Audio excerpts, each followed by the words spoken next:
मौलाना साहब जो YouTube channel ज़रूर subscribe कंदा। छा साईं ईज़ी पैसा खां अकाउंट खां छा साईं ईज़ी पैसा अकाउंट मां लोन वठणु जाइज़ आहे या न? तमामु साथियुनि जे इहा ॻाल्हि इल्म में रहे त ईज़ी पैसा खां अकाउंट खां लोन वठणु इहो बि हराम अमल ऐं सूद आहे। ॾिसो, व्याज जी कंडीशन बि इहा ई हूंदी आहे त व्याज जी कंडीशन इहा हूंदी आहे तव्हां कंहिं बंदे खां 10,000 रुपया वरिता त महीने खां या ॿिनि खां बाद में उन बंदे खे तव्हांखे 11,000 रुपया अदा करणा पवंदा या 12,000 रुपया अदा करणा पवंदा। त सेम टू सेम ईज़ी पैसा जेको लोन पियो ॾिए न त उहो बि इन बुनियाद ते ॾिए पियो त जेकॾहिं अगरि तव्हां उन खां 3,000 खणंदव त लाज़मी तव्हां खां 200 या 300 मथे वठंदो।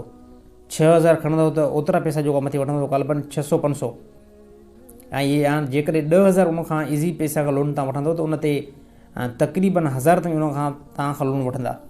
त ॻाल्हि जेको इल्म में रहे त इहो जेकी बि कंडीशन आहे हीअ सूद वारी आहे। तमामु साथी ईज़ी पैसनि खां अकाउंट खां लोन न खणनि, इहो हिकु सूद अमल आहे। यानी साफ़ अल्फाज़नि में मां चवंदो इहो हिकिड़ो व्याज आहे। इन खां तमामु साथी बचण जी कोशिशि कनि। ग़लति अमल आहे ऐं अहिड़ी तरह इस्लाम जे ख़िलाफ़ु इहो अमल आहे।